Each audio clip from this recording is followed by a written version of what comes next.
Hello hi എല്ലാ കൂട്ടുകാർക്കും പുതിയൊരു വീഡിയോയിലേക്ക് സ്വാഗതം. എല്ലാവരും സുഖമായിട്ടിരിക്കുന്നു എന്ന് വിശ്വസിക്കുന്നു. അപ്പോൾ ഇന്ന് നമ്മളൊരു കുഞ്ഞു മോർണിംഗ് വ്ളോഗായിട്ടാണ് വന്നേക്കുന്നത് കേട്ടോ. അപ്പോൾ രാവിലെ അച്ചുകൊണ്ടും ധ്യാനോട്ടും എണീറ്റ് വരുന്നതേ ഉള്ളൂ. വിനോട്ടൻ ഇന്നൊരു ഓട്ടോ ഉണ്ട്, അപ്പോൾ രാവിലെ പോവുകയാണ്. അതിന് മുമ്പ് മക്കളെ എണീപ്പിച്ചിട്ട് പോകണം കേട്ടോ. ഞാൻ വിളിച്ചാൽ അത്ര ഇതില്ല, അച്ഛ വിളിക്കുകയാണെങ്കിൽ പിന്നെ ചാടി എണീറ്റോളും. അപ്പോൾ പോണ സമയത്ത് ഇച്ചിരി കുടിക്കാനായിട്ടുള്ള വെള്ളം കൊണ്ടുപോകാറുണ്ട്, അപ്പോൾ അത് കൊണ്ട് കൊടുക്കണ ഭാഗമാണ് കേട്ടോ. ഇപ്പോൾ വെള്ളം കൊണ്ട് കൊടുത്തു. അങ്ങനെ ബിനുവേട്ടൻ ഓട്ടം ഒക്കെ പോയതിന് ശേഷമാണ് ഞാൻ അടുക്കളയിലേക്ക് കയറിയത്, വ്ളോഗ് എടുക്കാൻ തുടങ്ങിയത് കേട്ടോ. ഇപ്പോൾ ഒരു പതിവ് പോലെ തന്നെ കഞ്ഞിയൊക്കെ നേരത്തെ അടുപ്പിൽ ഇട്ടിട്ടുണ്ടായിരുന്നു, അപ്പോൾ അതൊക്കെ ഒന്ന് തിളച്ച് വന്നിട്ടുണ്ട്. അപ്പോൾ ബിനുവേട്ടൻ വിളിച്ചെണീപ്പിച്ചുകൊണ്ട് തന്നെ അച്ചുക്കുട്ടൻ എണീറ്റ് വന്നിട്ടുണ്ടായിരുന്നു. ബ്രഷ് ചെയ്യുവാണ് കേട്ടോ. ധ്യാനൂട്ടൻ പതിയെ ഉറക്കച്ചളകൂടെ അവിടെ ഇരിക്കുന്നുണ്ട്, ടി വിയും കണ്ടുകൊണ്ട്. അപ്പോൾ അവനോട് പറയുന്നുണ്ട് ഞാൻ റെഡിയാവുക, സ്കൂളിൽ പോകണ്ടേ എന്ന്. അച്ഛ ഇവിടെ ഉള്ളപ്പം അച്ഛ കുളിപ്പിച്ച് റെഡിയാക്കിക്കോളും, അല്ലാത്ത ദിവസം നമ്മളൊന്ന് ശ്രദ്ധിക്കണമല്ലോ. അപ്പോൾ അതുകൊണ്ട് വേഗം വേഗം ചെയ്യുമെന്ന് ഞാനിങ്ങനെ പറയുന്നുണ്ട് കേട്ടോ. പക്ഷേ അച്ഛ ഇവിടെ ഉള്ള ദിവസം എന്ന് പറഞ്ഞു കഴിഞ്ഞാൽ കറക്റ്റ് ആ സമയത്തെ പിള്ളേർ റെഡിയാവുള്ളൂ. പക്ഷേ ഞാനാണെങ്കിൽ ഇച്ചിരി നേരത്തെ റെഡിയാക്കി നിർത്തും കേട്ടോ. എന്താ വെച്ചാൽ കറക്റ്റ് സമയത്ത് റെഡിയാക്കുമ്പോൾ നമുക്ക് ഭയങ്കര ഒരു തല്ലിയലപ്പായിരിക്കും. എന്നെ സംബന്ധിച്ച് നേരത്തെ എണീറ്റ് പിള്ളേർ നേരത്തെ റെഡിയായിട്ടിരിക്കണേ എനിക്കിഷ്ടം കേട്ടോ. അപ്പോൾ അതുകൊണ്ട് ഞാൻ എണീറ്റാലും പെട്ടെന്ന് പറയും, വേഗം ചെയ്യ്, സമയം പോയി എന്ന് പറഞ്ഞ് പെട്ടെന്ന് റെഡിയാക്കാൻ നോക്കും. അപ്പോൾ ഇന്നിപ്പോൾ എന്താണെന്ന് വെച്ച് കഴിഞ്ഞാൽ ഒരു കുറുമ ഉണ്ടാക്കുന്നുണ്ട് അപ്പത്തിന്. അപ്പോൾ കുറുമ ഉണ്ടാക്കാനായിട്ട് ഒരു ക്യാരറ്റും 2 കിഴങ്ങും പിന്നെ ഒരു സവോളയും ഒരു ചെറിയൊരു കഷ്ണം ഇഞ്ചി പച്ചമുളകും എടുക്കണം കേട്ടോ. അപ്പോൾ പച്ചമുളക് എടുത്തപ്പോൾ പച്ചമുളക് തീർന്നിരിക്കുമായിരുന്നു. പിന്നെ അത് ഉള്ളത് വെച്ച് ഞാനങ്ങ് അഡ്ജസ്റ്റ് ചെയ്തു, ഉള്ളതും കൊണ്ട് നമ്മളങ്ങ് അഡ്ജസ്റ്റ് ചെയ്തു. അപ്പോൾ ഇഞ്ചി ഒരു ഒരു 1/2 ഇഞ്ച് അല്ല 1 ഇഞ്ച് നീളത്തിലുള്ള ഇഞ്ചി വേണം കേട്ടോ. കുറുമയ്ക്കാകുമ്പോൾ ഇഞ്ചിയുടെ ഒരു ഫ്ലേവർ തന്നെയാണ് നല്ലത്, അന്നത്തെ ഒത്തിരി ഇടുകയും വേണ്ട. എന്നിട്ട് അതെല്ലാം കൂടെ ചെറുതായിട്ട് അരിഞ്ഞിട്ട് പച്ചമുളക് നീളത്തിൽ കീറുകയും ചെയ്ത് ഒരു കുക്കറിനകത്തേക്ക് ഇട്ടു കേട്ടോ. കുക്കറിനകത്ത് ഇടുവാണെങ്കിൽ നമുക്ക് പെട്ടെന്ന് വെന്ത് കിട്ടുമല്ലോ. മറ്റേ പാത്രത്തിനകത്ത് ഇട്ട് കഴിഞ്ഞാൽ പിന്നെ അവിടെ ഇരുന്ന് വെന്ത് വന്നെങ്കിൽ ഇച്ചിരി താമസം എടുക്കും. അപ്പോൾ ഗ്യാസ് ലാഭിക്കാനും ഇത് തന്നെ കുക്കർ തന്നെ മെച്ചം എന്നോർത്തിട്ട് ഞാൻ പിന്നെ കുക്കറിനകത്തേക്ക് ഇട്ടു. എന്നിട്ട് പിന്നെ ഒരിച്ചിരി മഞ്ഞൾപ്പൊടി, പെരുംജീരകത്തിൻ്റെ പൊടി ഒരു 3/4 ടീസ്പൂണൊക്കെ, അല്ലെങ്കിൽ 1/2 ടേബിൾ സ്പൂൺ പെരുംജീരകത്തിൻ്റെ പൊടി എന്ന് പറയാം കേട്ടോ, അത്ര ഇട്ടു. പിന്നെ മഞ്ഞൾപ്പൊടി ഒരു 1/2 ടീസ്പൂൺ, ഉപ്പ് ആവശ്യത്തിനുള്ള ഉപ്പ് ഇട്ടു. പിന്നെ അത്ര ഉള്ളൂ എന്ന് എനിക്ക് തോന്നുന്നു. നിങ്ങൾക്കൊക്കെ വെള്ളം ഒഴിക്കുക, നിങ്ങൾക്കൊക്കെ വെള്ളം ഒഴിച്ചിട്ട് നമ്മളിത് വേവിക്കാനായിട്ട് വെക്കുകയാണ് കേട്ടോ. ശരിക്കും പറഞ്ഞു കഴിഞ്ഞാൽ ചെയ്യുമ്പോൾ അങ്ങ് ഓർക്കും, പിന്നീട് മറന്നു പോകും. ഈ ഒരു റെസിപ്പി എന്ന് പറഞ്ഞാൽ പെട്ടെന്ന് ഉണ്ടാക്കാം, തട്ടിക്കൂടെ പെട്ടെന്ന് പണി തീരുകയും ചെയ്യും. നല്ല ടേസ്റ്റി ആയിട്ടുള്ളൊരു കുറുമയാണ് കേട്ടോ. എന്താണെന്ന് വെച്ച് കഴിഞ്ഞാൽ അപ്പത്തിനും ചപ്പാത്തിക്കും ഒക്കെ പോണ ഒരു സംഭവമാണ്, ഇടിയപ്പത്തിനും ഒക്കെ നമുക്കിത് ഉപയോഗിക്കാം. അപ്പോൾ അച്ചുക്കൂട്ടനും ധ്യാനൂട്ടനും ഭയങ്കരമായിട്ട് ഇഷ്ടമായി. ബിനുവേട്ടന് ഇങ്ങനെയുള്ള കറികളൊന്നും വലിയ താല്പര്യമില്ല. എന്ന് വെച്ചാൽ പുള്ളിക്ക് ചേരിയും ഒക്കെ ഉള്ള കറികളാണ് ഇഷ്ടം. പ്രത്യേകിച്ച് കടലക്കറിയോ പയറ് കറിയോ അങ്ങനെയുള്ള കറികളാണ് അപ്പത്തിൻ്റെ കൂടെ കഴിക്കാൻ ഇഷ്ടം. പിന്നെ നമ്മൾ ഇവിടുത്തെ ഒരു പ്രത്യേകത ആയിട്ട് അപ്പവും ചെറുപയർ പുഴുങ്ങിയതും കൂടെ തിന്നും. ഞാനൊന്ന് എൻ്റെ വീട്ടിലേക്കൊക്കെ എല്ലാ ഈ കറികൾ ശീലിച്ചാണ്, എനിക്കതൊന്നും അത്ര പിടുത്തമില്ല. അപ്പോൾ അത് അടുപ്പിൽ വെച്ച് അതിനോടൊപ്പം തന്നെ അപ്പം ചൂടുവാനുള്ള കാര്യങ്ങളും നോക്കുകയാണ് കേട്ടോ. സാധാരണ മിക്കപ്പോഴും ഇവിടെ അപ്പത്തിന് കടല, ചെറുപയർ, അല്ലെങ്കിൽ ചെറുപയർ പുഴുങ്ങിയത്, അല്ലെങ്കിൽ പയർ, ഉണക്കപ്പയറില്ല വൻപയർ കറി വെച്ചത്. നമ്മൾ സ്ഥിരം നമ്മുടെ ബ്ലോഗ് കാണുന്നവർക്കറിയാം ഇതൊക്കെ തന്നെ ഇവിടെ അങ്ങോട്ടും ഇങ്ങോട്ടും മിക്സ് ചെയ്ത് പോണേ. അപ്പോൾ കുറേ ദിവസമായിട്ട് ഈ കടലക്കറിയൊക്കെ ഒന്ന് മാറ്റി പിടിക്കണമെന്ന് ഞാൻ വിചാരിക്കുന്നു. അപ്പോൾ ചുമ്മാ അങ്ങ് ഉണ്ടാക്കിയെന്നുള്ളൂ. ഞാൻ നോക്കിയപ്പോൾ ആ ക്യാരറ്റും ഉണ്ട് കിഴങ്ങും ഉണ്ട്. അപ്പോൾ അത് വെച്ചിട്ട് എന്ത് ചെയ്യാമെന്ന് ആലോചിച്ചപ്പോൾ ഇങ്ങനെ ഒരു കുറുമയുടെ കാര്യം ഓർത്തേ. അപ്പോൾ പിന്നെ അങ്ങനെ ചെയ്തു. അതിനിടയ്ക്ക് അപ്പവും റെഡി ആയിക്കൊണ്ടിരിക്കുന്നു കേട്ടോ. അപ്പം ചൂടുന്നുണ്ട്. പിന്നെ ഈ അപ്പം ചൂടുന്നതിനിടയ്ക്ക് തന്നെ തേങ്ങ പൊട്ടിക്കാനുണ്ടായിരുന്നേ. അപ്പോൾ തേങ്ങ ഒക്കെ പൊട്ടിക്കുമ്പോൾ എനിക്ക് ഭയങ്കര ഒരു മനസ്സിലെന്തൊക്കെയോ ഒരു പേടിയാണ് കേട്ടോ. എന്താണെന്ന് എനിക്കറിയില്ല. പപ്പ പോയ പിന്നെയാണ് അങ്ങനെ ഒരു പേടി വന്നു തുടങ്ങിയത്. ആരോ എനിക്ക് പറഞ്ഞിട്ടുണ്ടായിരുന്നു തേങ്ങ നനച്ചിട്ട് പൊട്ടിക്കണം ശ്രുതിയെന്ന്. പൊട്ടിക്കാൻ എളുപ്പത്തിനാണെന്ന് തോന്നുന്നു, പക്ഷേ ഇപ്പോൾ എനിക്ക് നനയ്ക്കാനൊക്കെ ഒരു പേടിയാണ് കേട്ടോ തേങ്ങ, സത്യം പറയാം. എന്തോ നമുക്കറിയില്ല, നമ്മുടെ മനസ്സിലെ ഒരു വിഷമം കൊണ്ടാവാം ഒരു പക്ഷേ ചില കാര്യങ്ങൾ നേരത്തെ ചെയ്തുകൊണ്ടിരുന്ന കാര്യങ്ങളാണെങ്കിൽ പോലും ഇപ്പോൾ എനിക്കത് ചെയ്യാനൊരു മടിയും പേടിയൊക്കെ മനസ്സിലുണ്ട്. കുറേ കഴിയുമ്പോൾ ഓക്കെ ആവുമായിരിക്കും അല്ലേ. അപ്പോൾ തേങ്ങാ വെള്ളം കുടിക്കാൻ അച്ചുക്കുട്ടൻ ഇവിടെ ഹാജരായിട്ടുണ്ട്. ഞാൻ പ്ലേറ്റിനകത്ത് ഇട്ട് വെച്ചാണ്, ഇച്ചിരി എനിക്ക് കുടിക്കാമെന്നൊക്കെ പുറത്ത് മാറ്റി വെച്ചാൽ, പക്ഷേ അച്ചുക്കുട്ടൻ അത് വന്ന് കൈക്കലാക്കി. പിന്നെ എനിക്ക് ചുമയുണ്ട് കേട്ടോ, ഇപ്പോഴും ഇടയ്ക്ക് കംപ്ലീറ്റ് ആയിട്ട് ചുമ മാറിയിട്ടില്ല. ഈ തണുപ്പൊക്കെ ചെല്ലുമ്പം ചുമ വീണ്ടും എന്നാ പറയണേ, ഞാനിവിടെ ഉണ്ടേ പോയിട്ടില്ലേ എന്ന് ഓർമ്മിപ്പിക്കണുണ്ട്. അതുകൊണ്ട് ഞാൻ പിന്നെ തേങ്ങാവെള്ളം അച്ചുക്കുട്ടൻ മുഴുവനായിട്ട് കൊടുത്തു കേട്ടോ. അല്ല രാവിലെ ഈ തേങ്ങാവെള്ളം കുടിക്കാൻ എനിക്ക് ഭയങ്കര ഇഷ്ടമാണ് വെറും വയറ്റിൽ. അപ്പോൾ അതൊക്കെ കഴിഞ്ഞിട്ട് ഇച്ചിരി കപ്പളങ്ങ തോരൻ വെക്കാനുണ്ടായിരുന്നു. കപ്പളങ്ങ തോരൻ വെക്കണത് എന്ന് പറഞ്ഞു കഴിഞ്ഞാൽ ഇപ്പം നിങ്ങൾ നോക്കുമ്പോൾ ഈ അരമുറി കപ്പളങ്ങയുടെ കഥ ഞാൻ ഇന്നലെ പറയാം. വേറെ ഒന്നുമല്ല, ഇതിൻ്റെ പകുതി എടുത്ത് ഇന്നലെ മോരുകറി വെച്ചു. മോരുകറി വെച്ചതിൻ്റെ ബാക്കി കപ്പളങ്ങയാണ് കേട്ടോ. ഇവിടെ കപ്പളങ്ങ തോരൻ വെക്കണതൊക്കെ ഭയങ്കര ഇഷ്ടമാണ്. മോരുകറിക്കകത്ത് കപ്പളങ്ങ ഇടണമൊക്കെ ഭയങ്കര ഇഷ്ടമാണ്. പക്ഷേ ഇന്നിപ്പോൾ ഇത്തിരി കപ്പളങ്ങയേ ഉള്ളൂ. പിന്നെ ഞാൻ ഓർത്ത് ഇന്നിപ്പം ബിനുവേട്ടന് ഇവിടെ പകലില്ലല്ലോ, അപ്പോൾ അതുകൊണ്ട് കപ്പളങ്ങ കുറച്ച് മതിയെന്ന് വിചാരിക്കണം. ശരിക്കും പറഞ്ഞാൽ ഇവിടെ കറി ഏറ്റവും കൂടുതൽ വേണ്ടത് ബിനുവേട്ടനും ധ്യാനൂട്ടനുമാണ് കേട്ടോ. ധ്യാനോട്ടന് പിന്നെ ചാറ് കറി അങ്ങ് ഇങ്ങനെ കോരി ഒഴിച്ച് കഴിക്കും. ബിനുവേട്ടനും അതെ, കറി നന്നായിട്ട് വേണം. നമ്മളൊക്കെ അപ്പത്തിന് ഇങ്ങനെ എന്തെങ്കിലും ഉണ്ടാക്കി കഴിഞ്ഞാൽ ചാറ് കറി മുക്കി കഴിക്കണേ, പക്ഷെ അവരൊക്കെ ഇങ്ങനെ ഒഴിച്ച് കഴിക്കുന്ന ടൈപ്പ് ആൾക്കാരാണ്. ധ്യാനോട്ടന് അപ്പത്തിനൊക്കെ മുക്കി കഴിക്കുള്ളൂ, പക്ഷെ ചോറിന് അവന് കറി നന്നായിട്ട് വേണം. അപ്പോൾ ഞാൻ ഇന്നിപ്പോൾ ഇത് മതിയാവും എന്ന് വിചാരിച്ച് കപ്പളങ്ങ എത്തുന്നു കേട്ടോ. കഴിഞ്ഞ ദിവസം കപ്പളങ്ങ ഇതുപോലെ കുമ്പളങ്ങ എത്തിയത് ഒരൊറ്റ ചെത്തി ചെയ്തിട്ട് എൻ്റെ കൈക്കെട്ട് നിന്നിട്ട് ഒരൊറ്റ വെട്ടി. കത്തിക്ക് മൂർച്ചയില്ലാത്തതുകൊണ്ട് നമ്മൾ പാകബുദ്ധി രക്ഷപ്പെട്ടു.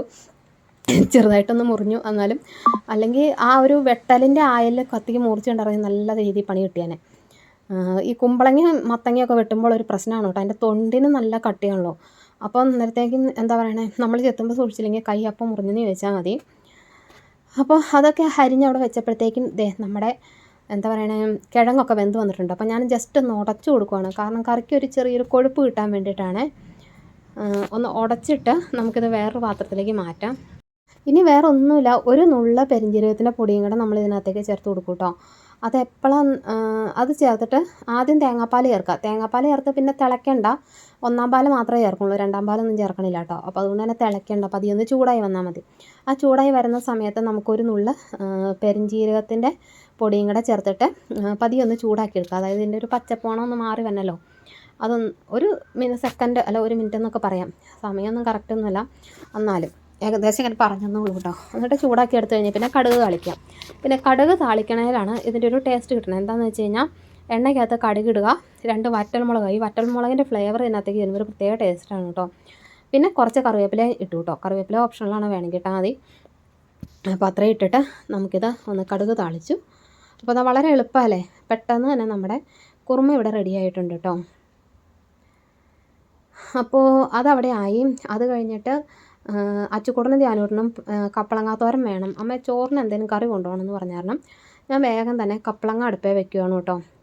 അപ്പോൾ പാത്രത്തിൽ ഒരിത്തിരി വെള്ളം ഉണ്ടായിരുന്നു, അതിൻ്റെ പകരം പലിശയും തീർത്തത് ഇങ്ങനെ പൊട്ടിപ്പടപടാന്ന് പൊട്ടുന്നുണ്ട്. വെള്ളം നമ്മൾ വറ്റി തീരുമാനിക്കുന്ന ഓർത്തങ്ങ് എണ്ണ ഒഴിച്ചതാണ്, പക്ഷേ എണ്ണ ചെല്ലുമ്പോൾ വെള്ളം കൂടെ ചെല്ലുമ്പോഴത്തേക്ക് അറിയാലോ, ചെറിയ രീതിയിൽ പൊട്ടലും ചീറ്റലും ഒക്കെ ഉണ്ടാവും. അപ്പോൾ കപ്പളങ്ങയും അടുപ്പേ വെച്ചു, അതിൻ്റെ കൂടെ ഇച്ചിരി മഞ്ഞൾപ്പൊടിയും ഉപ്പും കറിവേപ്പിലയും ഇട്ടിട്ട് അതവിടെ മൂടി വെച്ചു കേട്ടോ. അത് കഴിഞ്ഞ് അച്ചുകൂട്ടനും ധ്യാനൂട്ടനുള്ള ചായ എടുത്തു, അവരവിടെ നിന്ന് ചായ കുടിക്കുകയാണ്. അച്ചുകൂട്ടന് ഇപ്പോൾ ഒരു ഇതുണ്ട് കേട്ടോ, എന്താണെന്നറിയാമോ, ഇത്രയും ദിവസം അവന് പാൻറ്റ് മതിയായിരുന്നേ, പാൻറ്റ് അല്ലാണ്ട് ഒരെണ്ണം ഇടിയല്ലായിരുന്നു, നിക്കറൊന്നും ഇടിയല്ലായിരുന്നു. എത്രയോ നിക്കറാണെന്നറിയാമോ വെറുതെ വീട്ടിലിരുന്നങ്ങ് കളഞ്ഞത്. യൂണിഫോം തയ്ച്ചപ്പോൾ തന്നെ അവന് പാൻറ്റ് വേണമെന്ന് പറഞ്ഞ് ടീച്ചറിനോട് സ്പെഷ്യൽ പെർമിഷൻ എടുത്ത് പാൻറ്റ് തയ്ച്ച വ്യക്തിയാണ്. ഇപ്പോൾ അവൻ പറയുകയാണ് എനിക്ക് പാൻറ്റ് വേണ്ട, എനിക്ക് നിക്കറ് മതിയെന്ന്. ഇപ്പോൾ പാൻറ്റ് ഇടാൻ ഭയങ്കര മടിയാണ്. ഭയങ്കര മടിയെന്ന് പറഞ്ഞാൽ ഭയങ്കര മടി. എനിക്ക് നിക്കർ മതി. എനിക്ക് അമ്മ ഇന്നലെ നിക്കർ അലക്കി ഇട്ടില്ലല്ലോ ഞാൻ കൊണ്ടുവന്നിട്ട്. അപ്പോൾ ഒരു പാൻറ്റ് നിക്കറും കൂടെ ആകുമ്പോൾ നമുക്ക് 2 ദിവസത്തേക്കുണ്ടല്ലോ. അപ്പോൾ ഇത് അലക്കിയിട്ടില്ല, എനിക്ക് നിക്കർ ഇഷ്ടമുള്ളൂ എന്ന് അമ്മയ്ക്ക് അറിയാൻ പാടില്ലെന്ന് പറഞ്ഞ് രാവിലെ അതിനൊരു വലിയൊരു യുദ്ധമായിരുന്നു കേട്ടോ. അപ്പോൾ അതും കഴിഞ്ഞിട്ടാണ് അച്ചുകൂട്ടൻ സ്കൂളിലേക്ക് പോയത്. അച്ചുകൂട്ടൻ സ്കൂളിൽ പോയി കഴിഞ്ഞിട്ട് ഞാൻ പിന്നെ മുറ്റടിക്കാനൊക്കെ ഇറങ്ങിയതാണ് കേട്ടോ. പിന്നെ നമ്മുടെ ഫോൺ ഇച്ചിരി കംപ്ലൈൻ്റ് ആയിരുന്നു, തമ്പനയിൽ സെറ്റാക്കാൻ എന്ന് പറഞ്ഞില്ലായിരുന്നോ, സ്ക്രീൻഷോട്ട് എടുക്കാൻ പറ്റുന്നില്ല എന്ന്. സ്ക്രീൻഷോട്ട് എടുക്കാൻ നമ്മുടെ ഫോണിൽ 3 വിരൽ വെച്ചിട്ട് താഴേക്ക് അങ്ങ് വലിച്ചാൽ മതി, സ്ക്രീൻഷോട്ടാവും കേട്ടോ. എനിക്കറിയത്തില്ലായിരുന്നു, നമുക്ക് സ്ക്രീൻഷോട്ട് എടുക്കാൻ അറിയത്തില്ല. കാരണം കഴിഞ്ഞ ദിവസത്തെ വീഡിയോയുടെ തമ്പനയിൽ ഞാനാണെങ്കിൽ ടൈമർ സെറ്റ് ചെയ്തിട്ട് ഫോട്ടോയായിട്ട് അങ്ങ് എടുത്തു. അപ്പോൾ പിന്നെ അങ്ങനെ ഒരു ഫോട്ടോ എടുത്തിട്ട് അങ്ങ് തമ്പനയിലാക്കി. ഇപ്പം എന്നിട്ട് കഴിഞ്ഞ ദിവസം ഞാൻ വീട്ടിൽ പോയപ്പം അനിയനാണ് കാണിച്ചു തന്നത് ഇങ്ങനെ ഒരു സംഭവം ഉണ്ടെന്നുള്ളത്. അപ്പോൾ അങ്ങനെ അതുകൊണ്ട് തൽക്കാലത്തേക്ക് നമ്മുടെ ഫോണിൻ്റെ പ്രശ്നം സോൾവ് ആയിരുന്നിരിക്കുന്നു. എന്നാലും ഫോണൊന്ന് മാറി വാങ്ങേണ്ട കാലം കഴിഞ്ഞിരിക്കുന്നു. എന്തായാലും പോകുന്നത്ര പോട്ടെ എന്നുള്ള രീതിയിൽ അങ്ങനെ അങ്ങ് പോകണം കേട്ടോ. അപ്പോൾ അത് കഴിഞ്ഞ് ഇന്നലെ കുറച്ച് തുണി അലക്കിയിട്ടുണ്ടായിരുന്നു, പ്രത്യേകിച്ച് വെള്ളമുണ്ടൊക്കെ ആകുമ്പം ഇന്നലെ വിരിക്കാൻ സ്ഥലമില്ലായിരുന്നു. അപ്പോൾ ഞാൻ ഇന്ന് വിരിക്കാമെന്ന് ഓർത്തിട്ട് അതൊക്കെ ഒന്ന് ഉജാല മുക്കിയിടുവാണ് കേട്ടോ. അത് കഴിഞ്ഞ് വന്ന് നമ്മുടെ പതിവ് പോലുള്ള പരിപാടികൾ ഓരോ അറ്റത്തു നിന്ന് തുടങ്ങി. മക്കൾ ഇതെന്നുള്ള പരിപാടിയാണ് കേട്ടോ, എല്ലാം ഇങ്ങനെ വലിച്ചു വാരി ഇട്ടിട്ട് പോകുള്ളൂ എല്ലാവരും കൂടെ. പിന്നെ ഇവർ പോയി കഴിയുമ്പോൾ നമുക്ക് ഏറ്റവും വലിയ പണി ഇങ്ങനത്തെ പണികളാണ്. എല്ലാം ഓരോ അറ്റത്തുനിന്ന് തൊട്ട് മടക്കി ഓരോ വശത്തേക്കാക്കി ഇട്ടു. പിന്നെ ചെരുപ്പ് വരെ നമ്മളിങ്ങനെ പറക്കി ഒരു രീതിയിലാക്കും കേട്ടോ, അടുത്ത് വെക്കണം. പിന്നെ ഇന്നിപ്പോൾ വീടൊന്ന് തുടയ്ക്കണം എന്ന് ഓർത്തിട്ടാണ് ഇരിക്കുന്നത്. അപ്പോൾ ഇത് വീടൊക്കെ ഒന്ന് അടിച്ചു വാരി ഇട്ടിട്ട് വേണം തുടയ്ക്കാനായിട്ട്. അപ്പോൾ അത് ഏകദേശം ആയിട്ടുണ്ട്.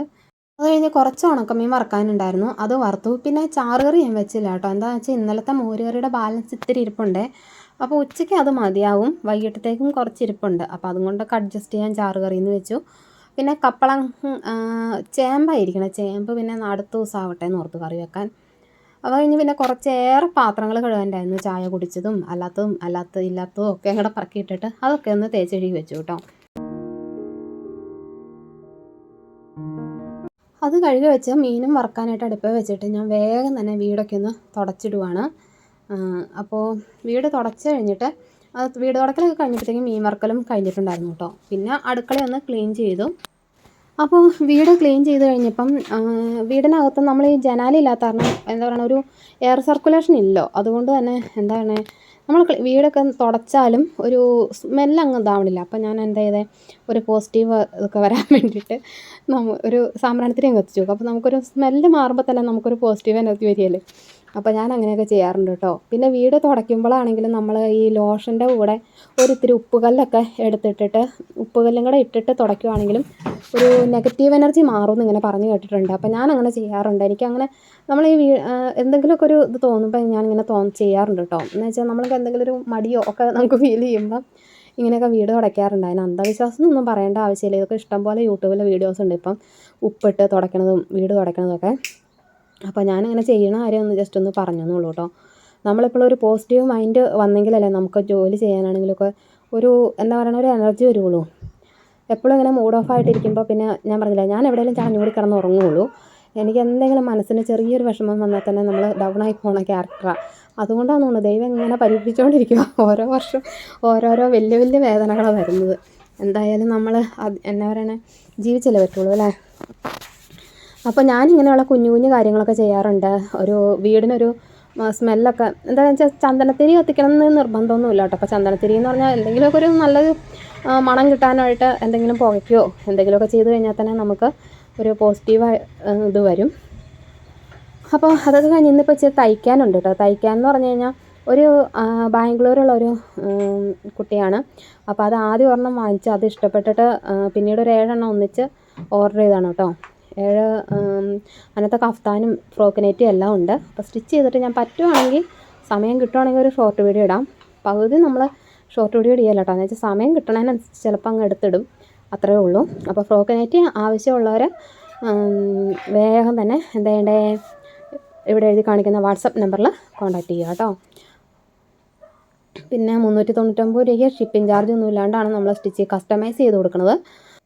അപ്പോൾ താല്പര്യമുള്ളവർ വാട്സപ്പ് ചെയ്യാം. അപ്പോൾ ഇന്നത്തെ വിശേഷങ്ങൾ എന്ന് പറഞ്ഞാൽ ഇത്രയൊക്കെ ഉള്ളൂ കേട്ടോ. ഇനിയിപ്പോൾ സ്റ്റിച്ച് ചെയ്യണം, സ്റ്റിച്ച് ചെയ്തിട്ട് എന്താ പറയണേ, വീഡിയോ എഡിറ്റ് ചെയ്യണം, ഇത്രയും ചെയ്ത് വെക്കണം, നാളെ ഈ വീഡിയോ ഇടാനുള്ളതാണ്. അപ്പോൾ വീഡിയോ ഇഷ്ടമായ ലൈക്ക് ചെയ്യുക, സബ്സ്ക്രൈബ് ചെയ്യുക, കമൻറ്റ് ചെയ്യുക. നല്ലൊരു വീഡിയോയിൽ നമുക്ക് വീണ്ടും കാണാം. താങ്ക്